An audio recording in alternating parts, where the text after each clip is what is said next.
Je pense que l'objectif de toutes les parties concernées reste que ce détroit d'Ormuz reste fermé, que l'approvisionnement énergétique mondial soit étranglé et qu'un choc énergétique et un choc des prix servent à lancer la prochaine étape de la quatrième révolution industrielle ou d'un reset.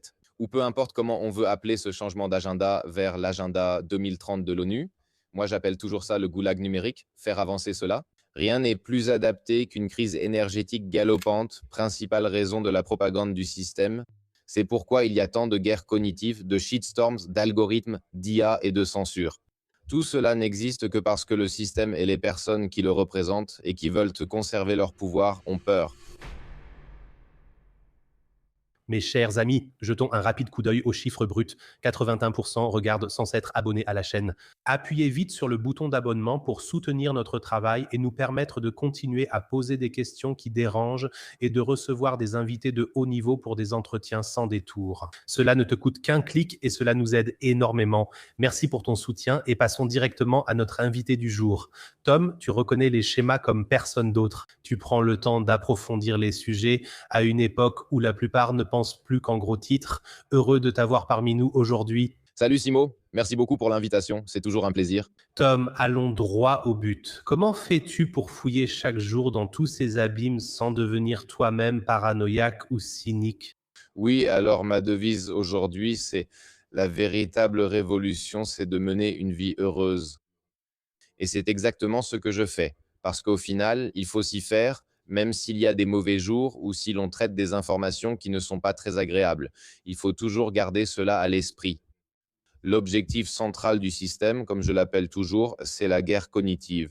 Toute cette propagande, l'objectif principal, c'est de rendre les gens impuissants, qu'on ait peur, qu'on se retrouve dans une sorte d'agonie ou d'apathie et qu'on ne fasse plus rien. Et c'est justement ce qu'il ne faut pas faire.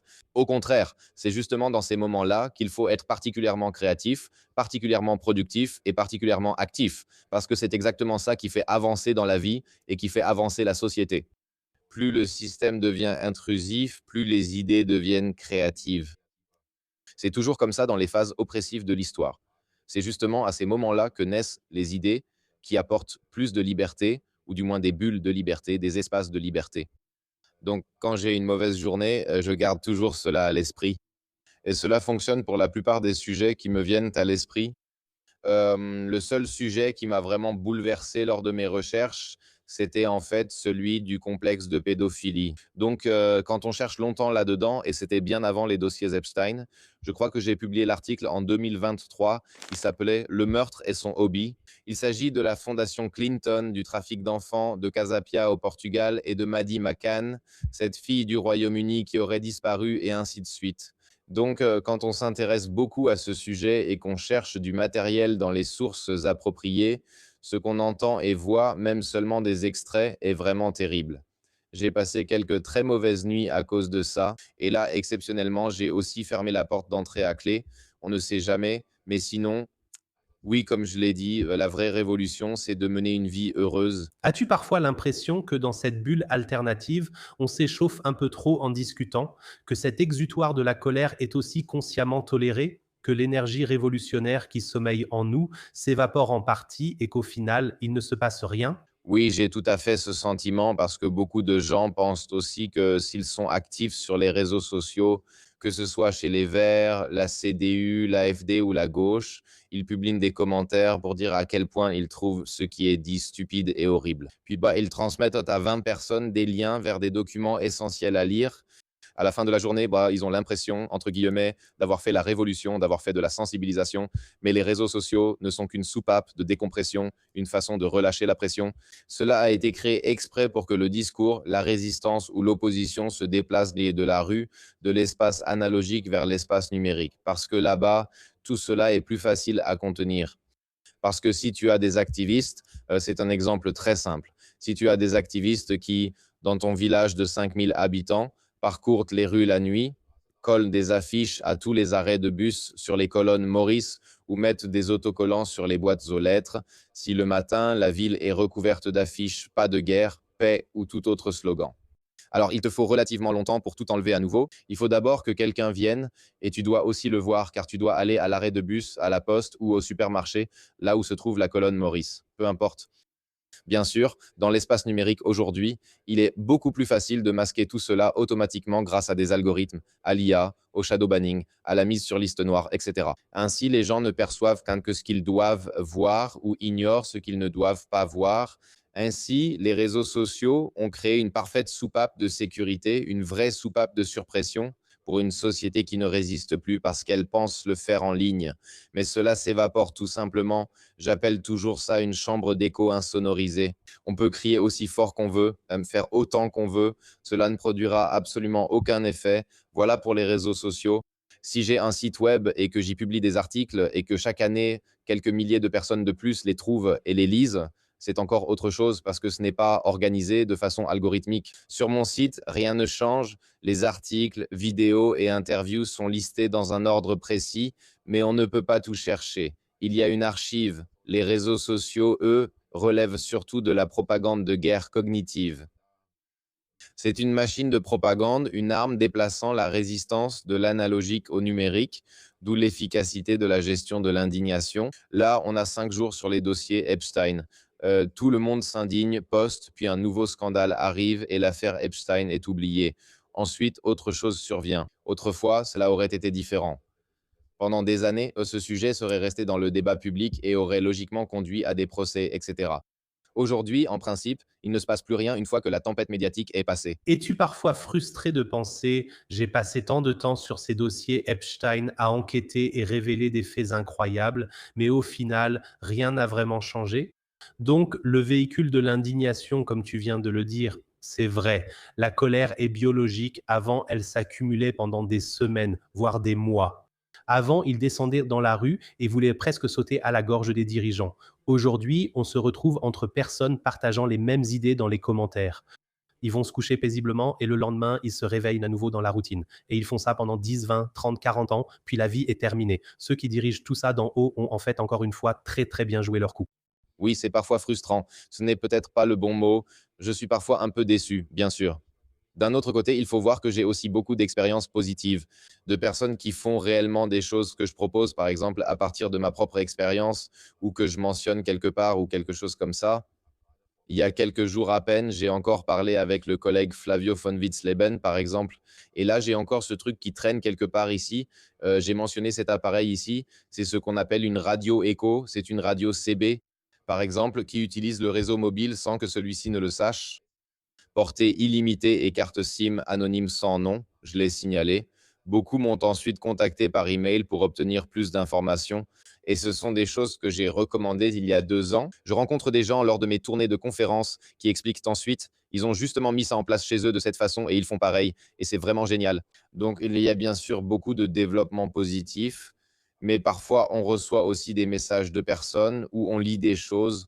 Je ne lis jamais les commentaires sur ces plateformes sauf quand je partage une vidéo et que je regarde ce qu'il y a en dessous, où l'on explique quelque chose pendant 1 ou 2 heures, on met en lien l'article détaillé en dessous avec toutes les sources.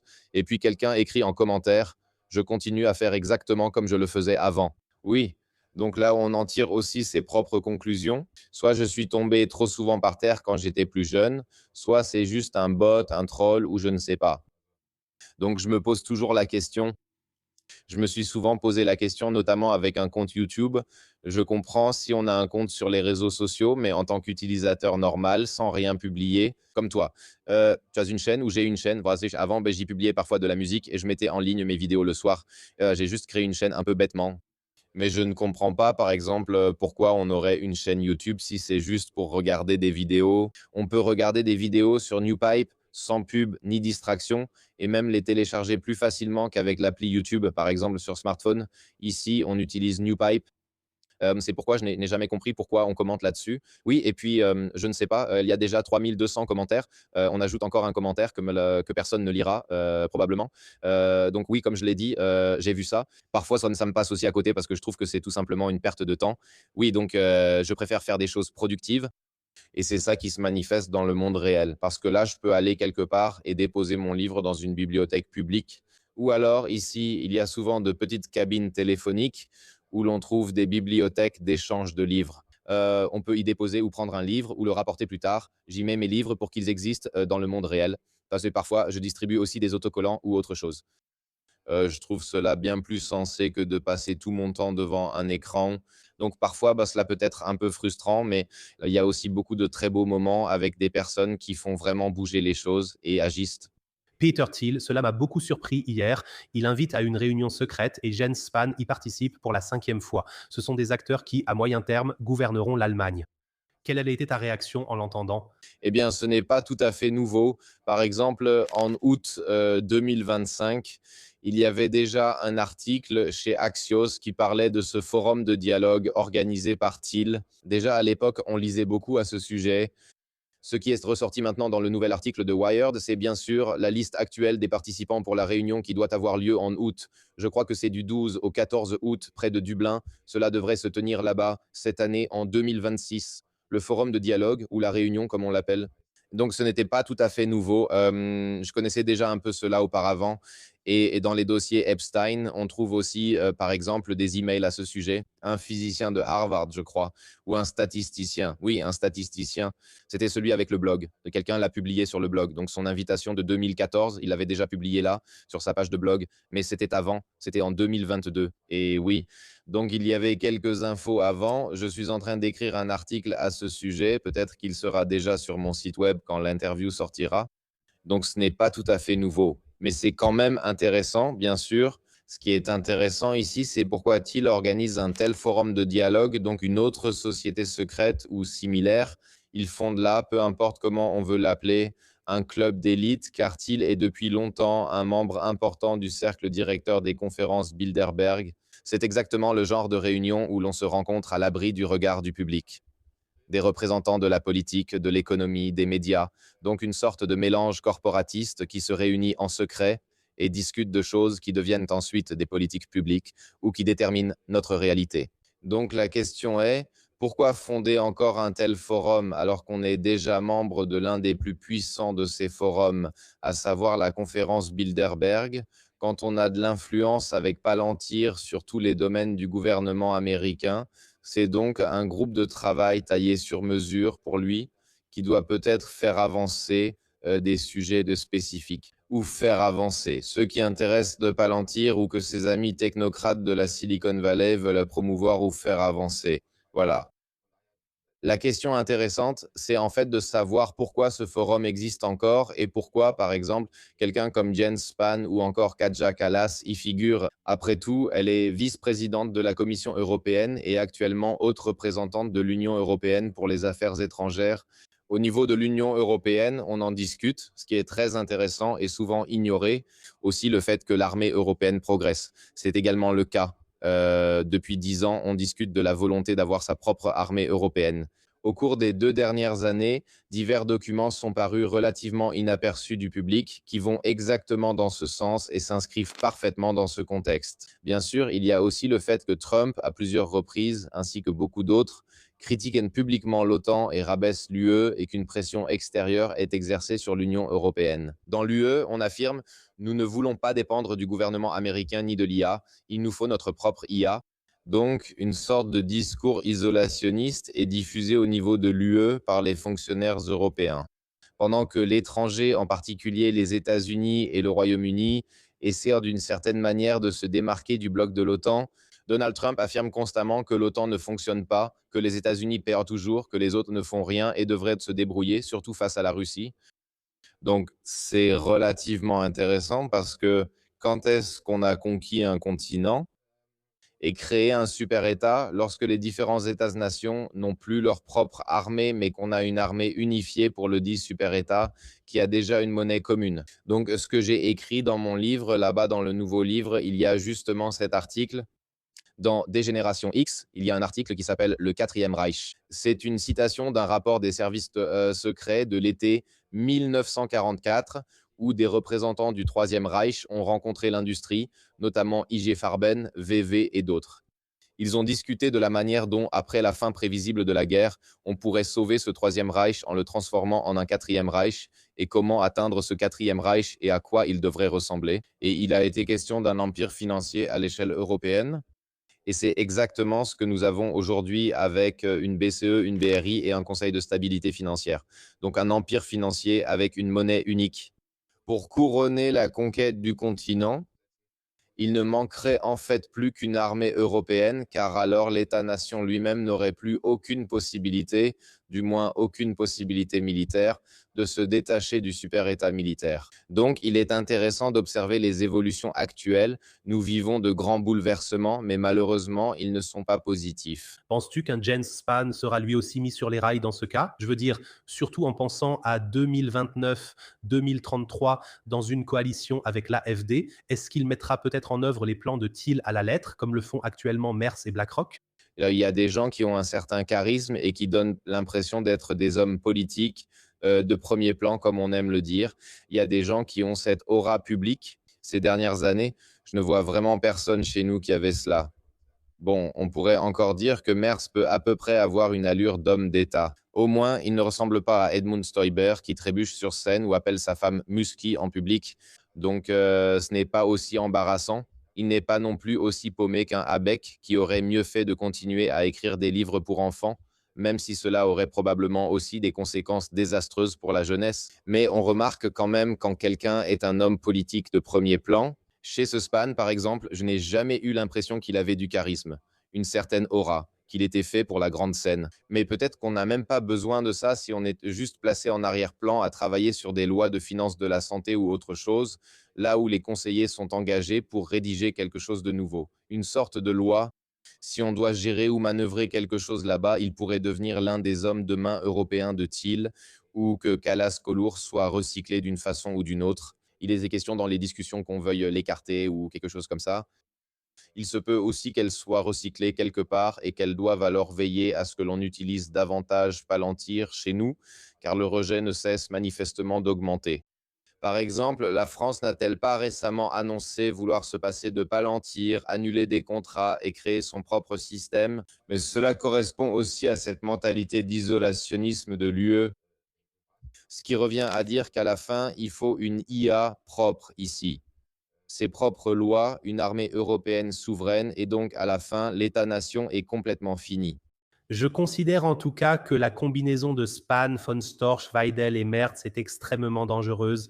À mes yeux, ils seraient prêts à vendre leur propre famille pour exercer le pouvoir et ils sont tellement déconnectés d'eux-mêmes intérieurement, tellement en manque selon moi. Donc, s'ils s'allient, ce que je soupçonne fortement pour 2029, au plus tard lors de la législature d'après, il régnera sans aucun doute un vent assez autoritaire ici en Allemagne. Ce n'est pas parce que l'AfD est en soi autoritaire, mais parce qu'ils disposeront de cette architecture de surveillance numérique que les gouvernements précédents n'avaient pas. Tu ne penses pas qu'en fait, dans les prochaines années, on passera vraiment du centre-gauche au centre-droit et qu'ici, ce sera de toute façon beaucoup plus autoritaire. Il n'y aura plus rien à redistribuer non plus. C'est pourquoi je pense que les choses se passeront différemment ici par rapport aux générations précédentes. C'est une option plausible pour les prochaines années, parce que je l'ai déjà dit à plusieurs reprises. Je pense que les gens se font une fausse idée à ce sujet. Je ne nie pas qu'il y a dans chaque parti, et surtout aussi dans l'AfD, probablement des gens qui ont de bonnes intentions, qui pensent vraiment qu'ils ont quelque chose de bon à apporter et qu'ils pourraient, d'une certaine manière, améliorer les choses à l'avenir. Mais en réalité, c'est bien sûr comme ça. Dès qu'on se retrouve à une position où l'on aurait réellement du pouvoir sur certains appareils et fonctions de l'État, arrivent alors les représentants du gouvernement permanent, l'appareil administratif non remplacé par les élections, les généraux ou le complexe des services secrets, qui expliquent ensuite comment les choses doivent fonctionner. L'histoire offre de nombreux exemples. L'un des exemples les plus connus est peut-être Edward Mandell House, qui a conseillé Woodrow Wilson à Versailles, qui était l'émissaire du groupe Round Table de Cecil Rhodes, et qui, là-bas, avec Alfred Milner, le représentant britannique de sa classe, a veillé à leurs intérêts. Presque personne ne connaît ces gens-là, Milner et House. Mais ce sont eux qui ont en réalité mené les négociations à Versailles et redessiné la carte du monde, qui ont conçu la Société des Nations dont l'ONU est issue. Donc, il y a des gens comme House ou Milner ou d'autres personnes de ce genre qui viennent ensuite vous expliquer comment les choses fonctionnent. Et je crois en effet que dans le cas où l'AfD obtiendrait la majorité et pourrait former une coalition avec quelqu'un d'autre, qu'on prendrait cela comme prétexte pour s'attaquer à la migration, à la mauvaise, à la méchante migration, et qu'on ferait exactement comme ce qui se passe actuellement aux États-Unis. Et quiconque a déjà regardé de plus près ce que fait l'ICE, cette agence ICE là-bas, c'est désormais l'agence la mieux financée d'Amérique. Les gens se présentent là-bas pratiquement en tenue civile, ils n'ont plus de badge nominatif, ils ont le visage masqué, ils interviennent alors qu'ils n'ont pas de mandat de perquisition, ils enfoncent simplement les portes des maisons maintenant. L'inviolabilité du domicile est tout simplement ignorée. Et ce qui aurait normalement nécessité une décision de justice jusqu'à présent, à savoir enfoncer une porte, ils remplissent désormais eux-mêmes un formulaire interne. Des instructions existent et désormais des lanceurs d'alerte ainsi que des démissionnaires refusent d'y participer, jugeant cela anticonstitutionnel. Ensuite, ICE achète d'immenses entrepôts à l'échelle d'Amazon, des entrepôts où l'on veut et peut enfermer des dizaines de milliers de personnes. Il y a aussi ces camps FEMA, qui était déjà une théorie du complot il y a 30 ans, quand j'ai commencé mes recherches. Ce sont des villes entières vides appartenant à la FEMA. Et la FEMA, la Federal Emergency Management Agency, l'agence de gestion des urgences en quelque sorte, c'est l'une des agences américaines les plus dangereuses. Ils ont un énorme, énorme budget et ils n'apparaissent justement jamais là où il y a une catastrophe, comme la dernière fois lors des inondations ou d'autres événements. Étrangement, ils bâtissent d'immenses complexes urbains, des tunnels et divers projets avec leur mystérieux budget noir. Ça doit bien servir à quelque chose. Et je crains que si un parti comme l'AfD arrive au pouvoir, alors les appareils en arrière-plan, ceux qui contrôlent vraiment tout ça, à savoir ces forums de dialogue, les Bilderberger avec leur influence, les banques centrales et le complexe des services secrets, qui est un conglomérat, les Britanniques, les Américains et le Mossad ou les Israéliens, l'Occident, c'est en fait un complexe de services secrets. On peut même vérifier ça, même sur Wikipédia. Sera-t-il utilisé pour imposer le même État autoritaire anti-immigration qu'on est en train d'instaurer aux États-Unis avec une surveillance continue par les caméras Flock et Ring et des véhicules FedEx ou UPS équipés de caméras diffusant leurs images en direct dans le cloud chez Palantir ou d'autres fournisseurs technologiques? Une autorité Doge exploite ensuite massivement ces silos de données. Les autorités, impôts, immigration, santé, tout est fusionné. Ils piratent et regroupent toutes les données dans un grand pool de données pour ensuite créer un état de surveillance d'une ampleur jamais vue. C'est exactement ce que je suppose, car on va utiliser la problématique migratoire comme prétexte. Le prétexte, c'est d'assurer plus de sécurité intérieure. Et sécurité intérieure, ça ne veut rien dire d'autre qu'un État policier démesuré. C'était déjà le cas avec la RAF et ce sera pareil ici. Que se passe-t-il en ce moment, Tom, aux États-Unis? Donald Trump et James David Vance critiquent ouvertement Israël. Est-ce un simple bruit de campagne électorale vu qu'ils ont déjà perdu sur les réseaux sociaux malgré la censure? J'ai été surpris récemment. Ou est-ce juste un autre vecteur à utiliser car la frustration de la population devient incontrôlable? Oui, alors moi je divise toujours ça entre le niveau 2D et le niveau 3D de la politique. Le niveau 2D, c'est ce qu'on voit à la télévision. C'est souvent unidimensionnel, mais c'est le niveau 2D si on le voit ainsi. Et là, bien sûr, c'est comme ça. Trump a perdu. Je veux dire, cette histoire avec l'Iran, il y avait eu auparavant cette réunion à la Maison-Blanche dont l'existence avait aussi fuité. Quand Netanyahou était là et que Trump a apparemment été convaincu de déclencher cette guerre contre l'Iran, on pouvait déjà le prévoir en 2024. Les cercles militaires ont toujours considéré l'Iran comme leur dernier grand objectif. Mais il y a eu cette réunion avec Netanyahou et Trump, et apparemment Netanyahou l'a convaincu d'attaquer enfin, en disant quelque chose comme oui, ça sera réglé en quelques jours. 3, 4 jours et tu auras une grande victoire, tu auras enfin vaincu l'Iran, que votre complexe industriel, militaire, numérique et financier surveille depuis des décennies. Là, tu seras un grand héros en interne. On a constaté que tout ne s'est pas déroulé comme prévu, car on avait sous-estimé les capacités de l'Iran. Ils s'y préparaient depuis longtemps et ils ont donc riposté. À ce niveau très superficiel de la politique, c'est évidemment un désastre pour Trump. Aux États-Unis, personne ne veut de cette guerre. Une grande partie des Américains n'a absolument aucune envie de cette guerre. Bien sûr, une grande partie des Américains s'est aussi réveillée à ce sujet. Ils ont compris que le gouvernement américain a été largement financé, infiltré et corrompu par l'AIPAC et l'ADL. En fait, c'est Israël qui dicte la ligne et Netanyahou qui apparemment a encore bien plus d'influence sur le président américain qu'on ne le pensait. Et donc, c'est évidemment la pitoyable tentative de Trump de sauver la face dans cette affaire pour essayer de sortir de là avec une meilleure image.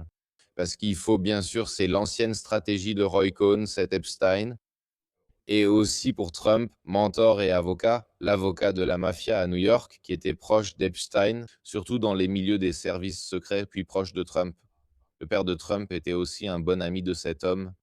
Sa devise, toujours proclamer la victoire, même en cas d'échec, peu importe les événements, rester stoïque et ne jamais rien admettre, toujours proclamer la victoire. C'est exactement ce que fait Trump de façon grotesque. Si ce n'était pas aussi tragique et que cela ne coûtait pas des vies, ce serait parfois même drôle. Donc il a déjà proclamé la victoire 39 fois, je crois, contre l'Iran. Et à peine cet accord de paix annoncé, où il voulait ne venir, puis finalement ne pas venir. Hier, James David Vance a finalement, non, aujourd'hui, je crois, oui, c'est dimanche. Aujourd'hui, James David Vance est finalement venu en Suisse pour négocier avec quelqu'un au sujet de ce protocole d'accord. À peine cette affaire était-elle terminée, je crois que c'est vendredi que cela a été publié. Là, Israël a déjà recommencé à bombarder le Liban, ce à quoi l'Iran a immédiatement déclaré que tous les efforts de paix étaient alors voués à l'échec, ou bien que le protocole d'accord, ils peuvent se le mettre où je pense. Et donc, tout cela me paraît complètement grotesque au final. Mais on voit bien à ce moment-là que ce n'est pas vraiment le gouvernement américain visible à la télévision, Trump, Exet et ces gens-là qui gouvernent, mais qu'il y a en fait un complexe en arrière-plan qui agit. Même si Trump affirme aujourd'hui vouloir un changement de régime en Israël et que Netanyahou doit partir, au final, ce ne sont pas eux qui gouvernent. En arrière-plan, c'est un complexe de services secrets à secrets, un État profond, un gouvernement permanent et des financiers qui gouvernent, et on peut bien documenter leur influence au cours des 100 dernières années. Ce deuxième niveau a en principe seulement pour tâche de nous vendre tout cela un peu comme dans une série télévisée pour que ce soit intéressant pour le spectateur moyen. Au niveau en 3 dimensions, bah, c'est en fait beaucoup plus simple parce que là, les choses prennent aussi du sens parce que sinon rien n'a de sens. Tout était grotesque et complètement schizophrène, alors que lorsqu'on s'intéresse aux coulisses, soudainement tout prend sens, parce que tout est très bien lié, bien documenté et logique. Là, c'est logique. Sinon, tout est complètement illogique. Donc, je pense que le but de tous les acteurs est que le détroit d'Ormuz reste fermé, que l'approvisionnement énergétique mondial soit étouffé et que, comme Ernst Wolf l'a encore expliqué récemment, un choc énergétique et un choc des prix soient exploités pour la prochaine étape de la quatrième révolution industrielle ou d'un reset. Ou peu importe comment on veut interpréter ce changement d'agenda vers l'agenda 2030 de l'ONU, j'appelle toujours ça le goulag numérique. Faire avancer cela. Et rien n'est mieux adapté à cela qu'une crise énergétique qui s'aggrave. À quel point trouves-tu cela réaliste, Tom? Je trouve le raisonnement excellent. Tom, à quel point trouves-tu cela réaliste, en fait? L'option où les Américains disent, dans la variante 2D, nous respectons tous nos engagements, nous critiquons Israël, faites votre propre truc et qu'en coulisses, une frappe nucléaire soit préparée. Parce que je n'arrive vraiment pas à imaginer que les Iraniens aient réussi à obtenir ce deal incroyable et que tout le monde le laisse simplement passer comme ça. Si on regarde autour de soi, les médias allemands sont super frustrés que tout cela se soit terminé de cette façon. En Israël, par exemple, hier, un certain Ben a dit, pour chaque Israélien tué, il faut que 1000 Libanais meurent d'une manière ou d'une autre.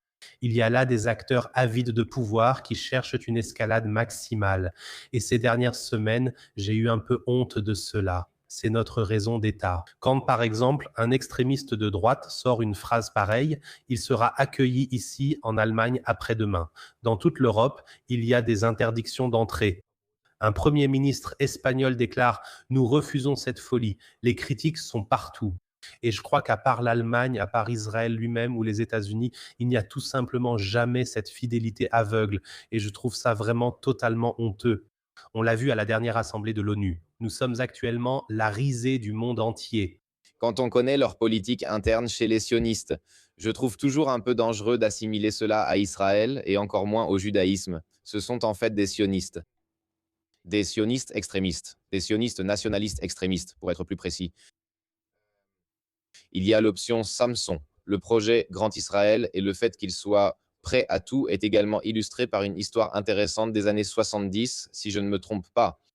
À l'époque, bah, il y avait aussi, je crois, Henry Kissinger qui avait d'une certaine manière veillé à cela, qu'en raison d'un événement dont je ne me souviens plus exactement, mais que l'on peut retrouver sur Internet, les livraisons d'armes ou que les subventions et le soutien financier à Israël avaient été suspendus. Et puis, il y a eu à un moment donné un appel d'Israël à la Maison-Blanche. On leur a rappelé qu'ils avaient une surveillance par satellite, ils devraient donc zoomer ou cibler tel ou tel aéroport, observer ce qui est sur la piste de décollage. Et là, il y avait un avion de chasse avec un missile nucléaire en dessous, avec une arme nucléaire prêt à l'emploi, et le message était passé, et très rapidement, le financement a repris et l'avion de chasse a été remis dans le hangar. Voilà comment les choses fonctionnent là-bas.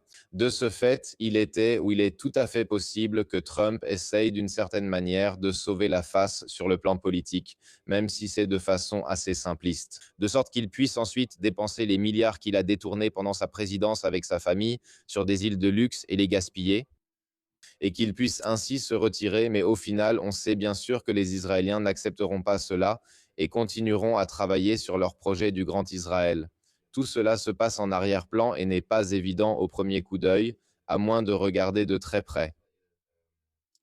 Ils continueront à travailler dessus, donc je pense que c'est tout à fait une option, car selon l'option Samson et toutes les autres possibilités militaires disponibles, tout est envisageable. Ce sera intéressant de voir l'évolution, mais ce qui s'y passe n'est certainement pas positif. Ce sont en tout cas des acteurs sans scrupules qui sont à l'œuvre là-bas. Si vous ne poursuivez pas cette guerre, nous menaçons immédiatement de publier certains dossiers Epstein compromettants. Ce sont des moyens vraiment vicieux qui sont utilisés là pour maintenir cette machine de guerre en marche. Oui, c'est aussi comme ça qu'on a influencé le vote de l'ONU à l'époque pour la création de l'État, parce que ça aussi, c'est de l'histoire officielle. On peut facilement le vérifier sur Internet. À l'époque, Nelson Rockefeller avait un conseil d'affaires pour les pays d'Amérique du Sud. Il avait évidemment beaucoup d'influence là-bas, en Amérique du Sud, notamment par la création d'entreprises et la collaboration avec des sociétés dans les pays d'Amérique du Sud. Et comme il était prévisible qu'il n'y aurait peut-être pas de majorité lors du vote de l'ONU pour la reconnaissance de l'État d'Israël, des envoyés des sionistes se sont rendus chez M. Rockefeller, Nelson Rockefeller, dans son bureau à New York, et ils avaient une valise avec eux, et ils ont alors dit, donc, ils devaient veiller à ce que, lors de ce vote dans quelques jours, les pays sud-américains votent en faveur de la reconnaissance de l'État d'Israël. Sinon, ils rendraient public ce qui se trouvait dans la valise. Et dans la valise, il y avait justement les documents prouvant que la famille Bush, la famille Rockefeller et les autres oligarques américains avaient financé Adolf Hitler et le NSDAP après que l'introduction d'un dictateur fasciste aux États-Unis ait échoué. Cela a été révélé par les déclarations du général Smedley Butler devant le Congrès, ce qui est intéressant pour ceux qui ignorent cette histoire. War is a racket, traduit grossièrement, la guerre est une escroquerie.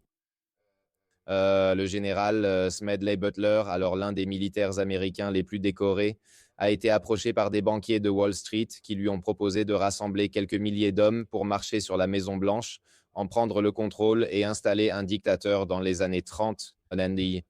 Comme cela n'a pas fonctionné là-bas parce que Smedley Butler avait manifestement un certain sens de l'honneur militaire, ensuite, il a témoigné devant le Congrès qu'on avait tenté de l'acheter pour organiser un coup d'État. Cela a alors été révélé. On peut le lire dans les archives du Congrès américain. Comme cela n'a pas marché là-bas, les mêmes personnes ont ensuite financé les nazis en Allemagne, car on savait qu'il fallait en quelque sorte une deuxième guerre mondiale. Et jusqu'à ce moment-là, on n'avait créé qu'une société des nations à cause de Versailles et de la Première Guerre mondiale, et on avait établi un récit selon lequel la guerre mondiale existait en tant que telle. C'était inconnu jusqu'à l'entrée en guerre des Américains en 1917. 117. C'est à ce moment-là que la guerre commencée en 1914 est vraiment devenue la guerre mondiale, celle qu'on apprend à l'école comme la Grande Guerre mondiale, ce grand récit de peur. Mais cela ne suffisait pas à créer une structure supranationale. Beaucoup trouvaient la Société des Nations bien au début, mais sans réel enthousiasme. Aucun des États-nations n'a poursuivi cela, et ce n'est qu'à travers une deuxième guerre mondiale qu'il a été possible de fonder une ONU sous la forme actuelle. Il y a 72 sous-organisations, FMI, Fonds monétaire international, Banque mondiale, Organisation mondiale de la santé. Ce sont 72 organisations, la Cour internationale de justice, et ainsi de suite. Et le fait même d'avoir un droit international. On devrait aussi réfléchir à ce sujet, car cela devient préoccupant quand on y regarde de plus près. Tout cela n'a été possible que grâce au financement d'un dictateur et par l'intermédiaire d'un fou furieux qu'on peut utiliser pour déclencher ou provoquer d'une manière ou d'une autre une seconde guerre mondiale. Et on a essayé cela d'abord en Amérique, ensuite on l'a fait en Allemagne, et avec ce matériel de chantage, on a acheté Nelson Rockefeller, ou plutôt les voix des pays américains. Et ainsi, lors du vote à l'ONU, c'était quand, en 1948, l'État d'Israël a été reconnu. Donc là aussi, on peut voir quelles pratiques s'y sont utilisées. C'est toujours du chantage et du compromat. Qu'est-ce qui te donne l'espoir, Tom, que le géant n'est pas aussi puissant qu'il en a l'air? Parce que vous avez lu récemment que les oléoducs devraient traverser le futur Grand Israël. Tu viens de mentionner l'intelligence artificielle, qui est aussi majoritairement entre des mains sionistes, comme par exemple Peter Thiel ou bien avec Palantir, etc. On a parfois l'impression qu'on voudrait juste s'enterrer vivant tout de suite, parce que le pouvoir est tellement concentré et que les acteurs derrière tout ça sont vraiment, vraiment sans scrupules. Oui, ça dépend toujours du point de vue, sous lequel on regarde les choses. D'une part, moi, je ne pense même plus qu'il faille vraiment faire la différence aujourd'hui, que ce soit le sionisme ou l'impérialisme anglo-américain. Au final, c'est un conglomérat. C'est pourquoi je l'appelle généralement simplement le système, parce que tout cela fonctionne ensemble. C'était aussi le cas récemment aux États-Unis. C'était justement le sujet la semaine dernière, que le National Defense Authorization Act, qui doit être renouvelé chaque année et passé par le Congrès, dans la section 2 de 4, maintenant, soudainement, on propose de fusionner l'armée et aussi les services de renseignement. Donc, il y a une deuxième loi à ce sujet. On veut fusionner cela avec les Israéliens, ce qui, une fois mis en place, sera difficile à annuler. En principe, c'est la symbiose des deux complexes militaires et du renseignement d'Israël et des États-Unis, mais ce n'est pas nouveau. Il existe une loi, on peut même la trouver sur Wikipédia. Il y a un UK-USA Authorization Act ou quelque chose de similaire. Donc UK-USA, on peut le trouver sur la version anglaise de Wikipédia. C'est un accord que les Britanniques ont initié en 1941 et qui a ensuite été mis en œuvre en 1948, je crois. Cela a été finalement ratifié ou inscrit dans la loi. Et depuis, les Five Eyes existent. En principe, ce sont surtout les Britanniques et certains États du Commonwealth comme l'Australie, la Nouvelle-Zélande, etc. Et les Américains. Et maintenant, on élargit le complexe au Mossad ou au Shin Bet, peu importe, IDF. Cet appareil, après la Seconde Guerre mondiale, renvoie toujours à l'Empire britannique. Et donc, pour répondre à la question, bien sûr, ce système est puissant parce qu'il a des armes, il a des armées, il a aussi tout l'argent qu'on peut avoir, il possède une grande partie de nos données et nous fournit la technologie. Mais ce qu'il n'a justement pas, c'est une âme. Ce qui se perd complètement dans tout cela, c'est l'être humain. Et l'être humain est par nature un être épris de liberté.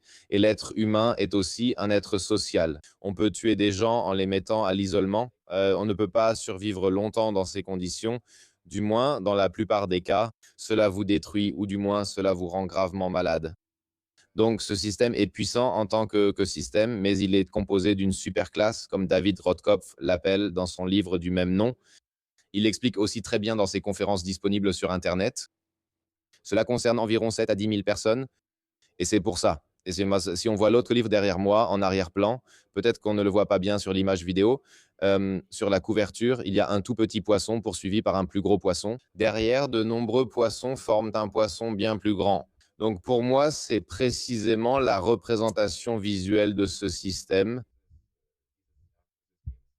Il essaie de nous faire croire par sa violence, par son monopole de la violence et par son monopole tout court, qu'il est invincible. Mais c'est tout le contraire. Le système fait autant de propagande, surtout pour cette raison. C'est pour cela qu'il y a autant de guerres cognitives, autant de shitstorms, d'algorithmes, d'IA, de censure. Tout cela existe uniquement parce que le système, les gens qui le représentent et qui veulent conserver leur pouvoir ont peur. C'est aussi simple que ça. Ils ont peur leur position parce qu'avec tout ce qui s'est passé avec le corona, déjà avec la crise financière de 2008, avec le 11 septembre, avec tous les autres récits, les gens observent peut-être plus attentivement s'ils comprennent en voyant comment ils traitent Gaza, le génocide, ainsi que la question de l'Ukraine et de la Russie.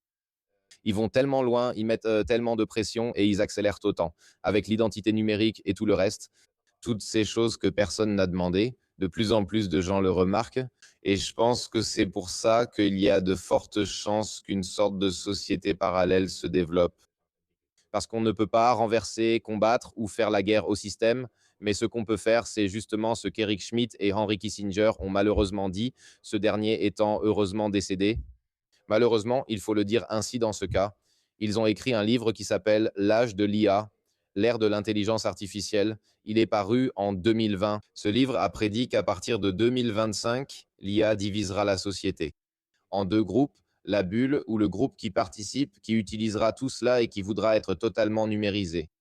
Et les autres, Ces gens étranges qui tiennent à la logique, à la rationalité et à des relations normales, et qui finiront par fonder leur propre société séparée, les physicalistes. Donc, de ce point de vue-là, je me compte volontiers parmi les physicalistes, et je vivrai alors dans une société séparée, qui s'occupe de choses normales et qui n'a pas besoin d'IA pour trouver le chemin vers Spanoff. Tu as soulevé beaucoup de points importants. Le fondement de la division me semble fragile. Je cherche encore des points communs.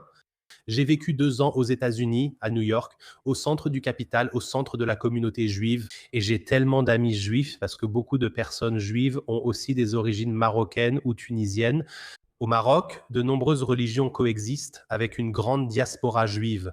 Au quotidien, il ne s'agit pas de Ben Gvir, Smotrich ou de géopolitique. Là-bas, il s'agit de vivre ensemble, de la famille et de valeurs simples. Je dis toujours, la mystique juive, islamique et chrétienne est formidable.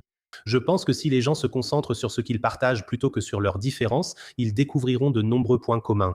Si les gens pouvaient simplement être eux-mêmes et ne pas toujours en parler sans cesse. Je crois que le monde serait alors, en tout cas, un endroit bien, bien meilleur parce que nous sommes constamment occupés à essayer de convertir les autres ou à baigner dans ce contenu clivant ou des choses similaires. Il suffit de regarder ce que nous avons en commun et de se rendre compte qu'en fait, nous voulons tous aller dans la même direction et que d'une certaine manière, nous avons vraiment le même objectif. Absolument. Et là, je peux recommander mon article qui ne sortira probablement qu'au début ou à la mi-juillet. Je suis encore en train de travailler dessus. On verra à quelle vitesse ça avance. Il explique très bien d'où vient cette façon de penser que tu viens de décrire. Ce n'est pas un hasard. Cette division ne date pas seulement des réseaux sociaux, elle a des racines plus profondes, issues de la contre-contre-culture des années 60. Car à l'époque, on travaillait déjà, en principe, à maintenir une société traditionnelle qui était alors en grande partie composée de rencontres sociales et aussi de travail volontaire ou bénévole ensemble.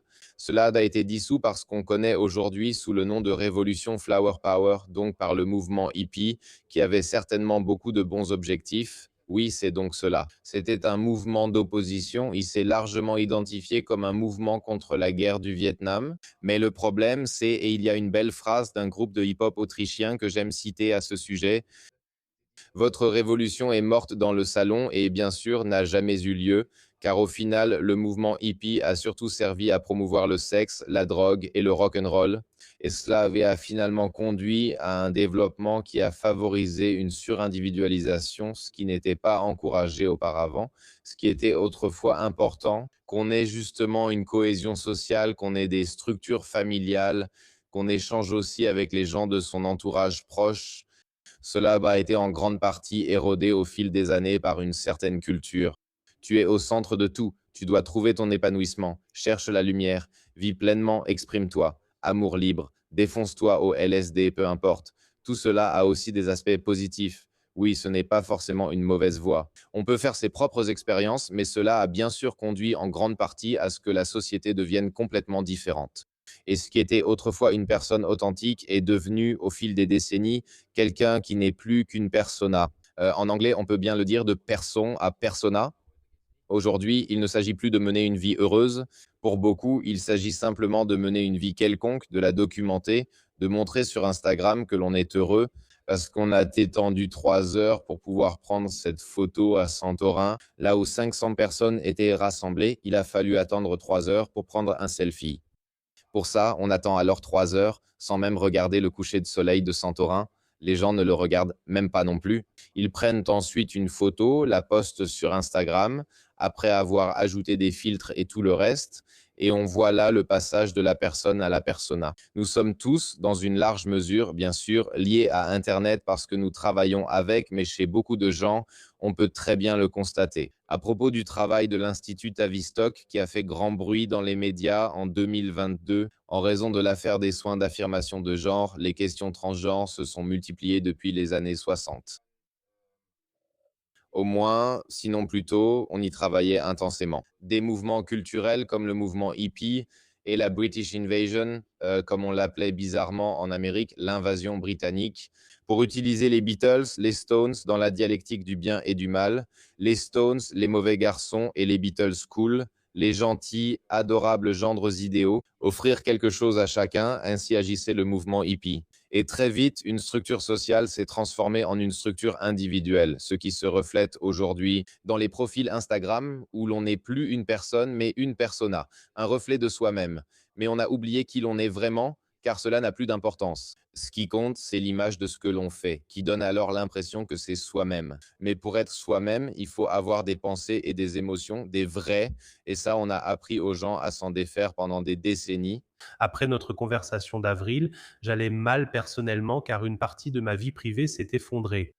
Je suis allé dans la nature pieds nus, j'ai marché des heures sur la plage, ressentant l'ancrage et le contact.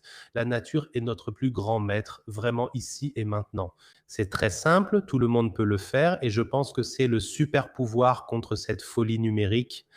Je pense qu'on ne peut échapper à cette folie numérique sauf à se retirer dans la montagne et cultiver ses légumes, ce que très peu de gens peuvent se permettre. Soyons concrets, Tom. Comment ceux qui nous regardent peuvent-ils se protéger au quotidien, par exemple avec les emails, le téléphone ou dans leur cercle proche? Donne-nous quelques conseils que l'on peut appliquer immédiatement pour devenir un peu plus immunisé ou anonyme sur le plan numérique. Il est déjà très utile d'optimiser sa gestion du temps. Donc, si on n'est pas constamment joignable, si on ne pense pas qu'il faut toujours répondre tout de suite, ou qu'il faut vérifier son compte bancaire en permanence, ou effectuer chaque virement en 40 secondes avant, on ne faisait pas ça non plus. Rappelez-vous comment était la vie il y a 25 ans quand on payait aussi des factures, quand on communiquait, quand on téléphonait aussi. Tout cela fonctionnait aussi, et même aussi bien, voire beaucoup mieux qu'aujourd'hui, parce qu'on entrait en contact plus direct avec les gens.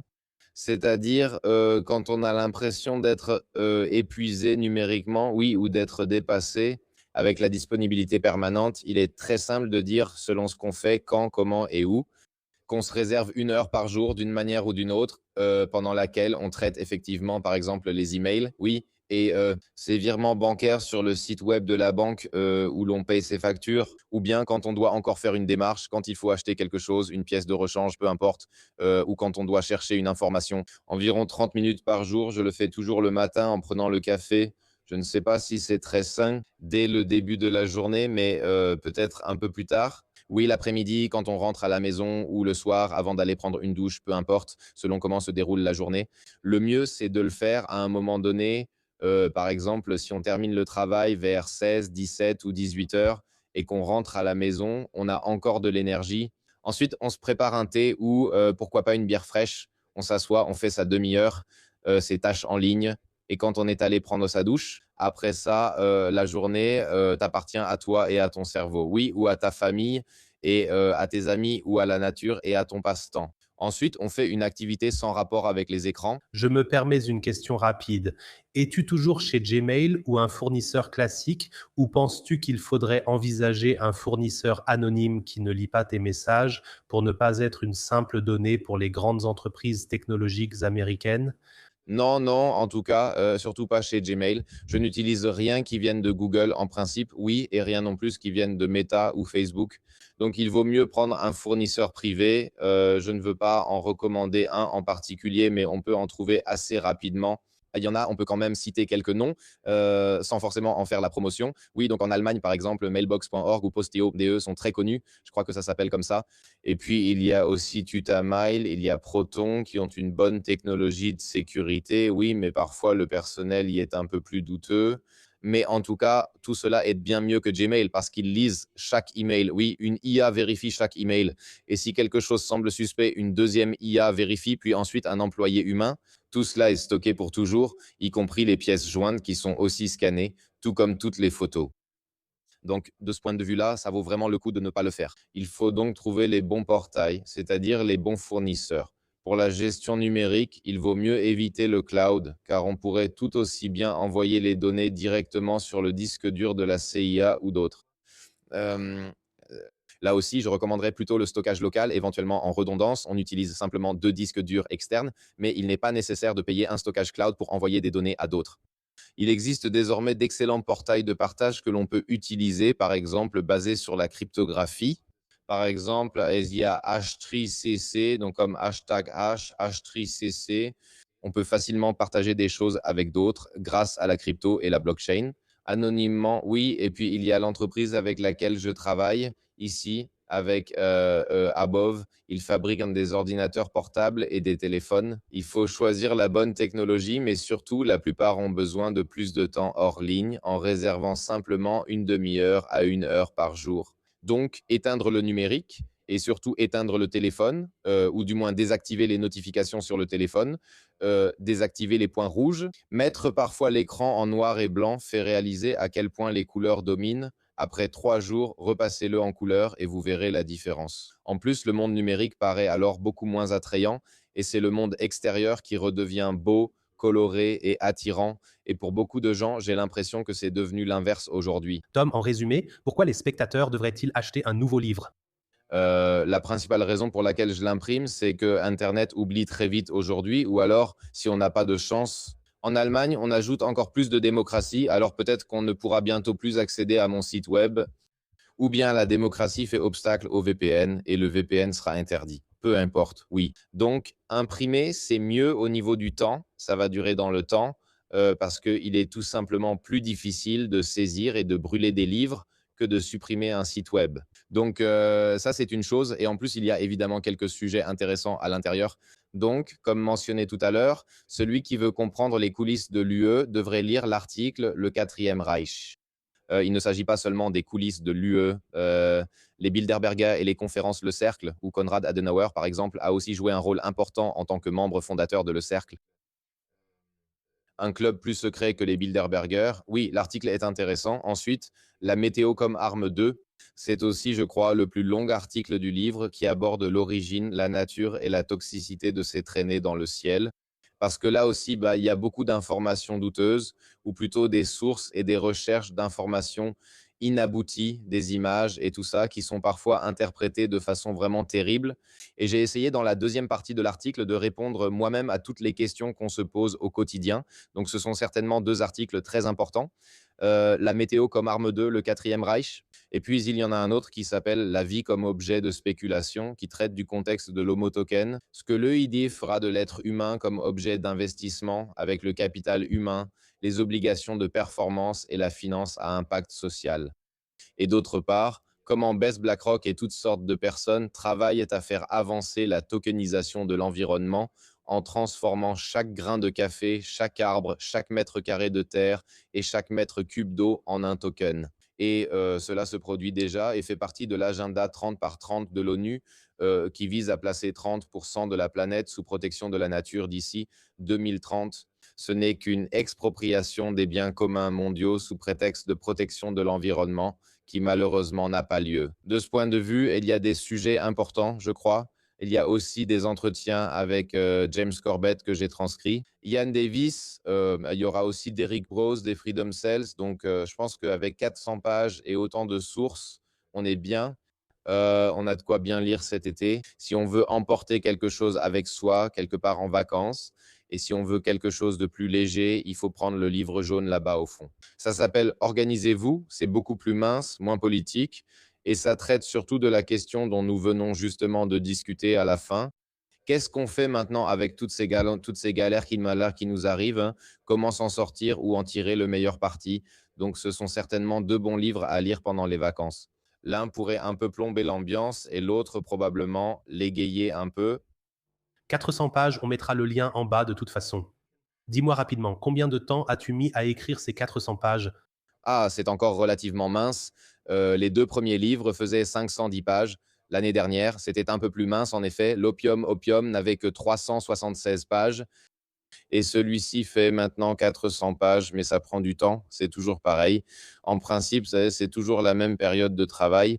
Si tu le réduis, bah, ça ferait probablement 2 ou 3 mois, quelque chose comme ça. Donc, ça se fait bien sûr sur l'année, c'est une anthologie, mais à la fin, si on essayait vraiment de le réduire, si je devais l'écrire d'une traite, je passerais sans doute 2 mois à écrire le soir, assis quelque part. Voilà comment je vois les choses. Je ne peux pas vraiment le dire car parfois j'écris juste un paragraphe, parfois un texte entier. Si j'ai du temps le dimanche et rien de prévu, ça dépend. Tom, j'ai une dernière question pour toi. Avec la sagesse que tu as aujourd'hui et toute ton expérience, qu'est-ce que tu murmurerais à l'oreille de ton moi de 18 ans? C'est toujours difficile, je crois. C'est bien d'avoir vécu toutes ces expériences, même les pires et toutes les bêtises de ma jeunesse très turbulente. Je pense que tout cela compte. Que j'ai vécu tout ça et que je me sois souvent cassé la figure ou, enfin, pas forcément cassé la figure, mais que je me sois heurté à des murs parce que j'ai toujours eu du mal avec l'autorité, ça ne m'a jamais convenu, ni à l'école, ni au travail, nulle part. Et je pense que si on veut résumer ça en une phrase, j'aurais peut-être, le bonheur est avec ceux qui se suffisent à eux-mêmes. C'est ce que j'aurais peut-être dit, parce que bien sûr, quand on est jeune, on fait encore très attention à tout ça. Qu'est-ce que les gens pensent des vêtements qu'on porte ou comment c'est perçu là-bas? Et on a encore un peu ce sentiment que c'est important, ce qui vient de l'extérieur, quel écho on reçoit de l'extérieur ou comment les gens nous jugent. Et c'est à peu près la chose la moins importante dans toute la vie, mais on ne le comprend que lorsqu'on devient un peu plus âgé et qu'on reconnaît les vraies valeurs de la vie. Donc le bonheur appartient à ceux qui se suffisent à eux-mêmes. C'est une conclusion grandiose. J'étais un soldat du système, récemment encore professeur de lycée. On vit tourné vers l'avenir, mais on ne comprend qu'en regardant en arrière. J'ai toujours redouté la visibilité. Pourtant, j'ai lancé la chaîne YouTube il y a 1 an et demi et cela a donné naissance à quelque chose de magnifique. Donc je pense que si on ressent vraiment dans la vie un sentiment de peur, un sentiment de résistance, je crois que c'est précisément là qu'il faut frapper à la porte parce que c'est là que la plus grande croissance nous attend d'une certaine manière. Et là, je ne peux vraiment qu'encourager chacun à regarder de plus près, à se rappeler qui on est vraiment au fond de soi. Il y a tellement de superlatifs qui pleuvent de partout, tu as su les mettre en valeur de façon très efficace. Il suffit parfois de faire une courte pause, de laisser tout s'éteindre un instant, de plonger dans le silence, et alors toutes les solutions remontent à la surface, celles qui permettent vraiment d'avancer dans la vie avec un vrai élan, avec de la force, et pas seulement d'être impuissant, paralysé, comme si on portait une sorte de préservatif intégral. En tout cas, il faut se surprendre soi-même. Oui, je le fais beaucoup trop rarement, se surprendre soi-même, et je pense que c'est justement une impulsion que j'avais vraiment envie de partager ici. Oui, heureusement, tu n'as pas été mon professeur, sinon tu serais sûrement en hôpital psychiatrique. Mais oui, ce qui est aussi un bon conseil, en fait, c'est qu'on devrait, c'est un peu banal, mais on devrait, en fait, chaque semaine faire quelque chose qu'on n'a jamais fait. Ça enrichit énormément la vie. On devrait chaque semaine faire quelque chose qui nous fait un peu peur peut-être ou qui nous met au défi. Oui, même si c'est par exemple juste apprendre une langue ou quelque chose comme ça. Oui, ou n'importe quoi d'autre. Il faut aussi, c'est important, et c'est ce que j'ai toujours admiré chez Roger Williamson, par exemple, qui garde cette curiosité enfantine que, Dieu merci, j'ai toujours. Oui, je veux tout savoir et comprendre. Je pose 50 questions jusqu'à ce que j'ai compris, ou je cherche encore les fichues sources pendant 5 mois.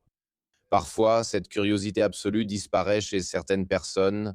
Oui, dans la vie quotidienne ou quelque chose comme ça, et il n'y a rien de mieux que d'être curieux. Et comme tu viens de le dire, peut-être que mon plus grand privilège maintenant, c'est que je peux vraiment faire ce que j'aime faire, écrire, faire des recherches, bavarder et parler, ce qui me convient manifestement aussi d'une certaine manière.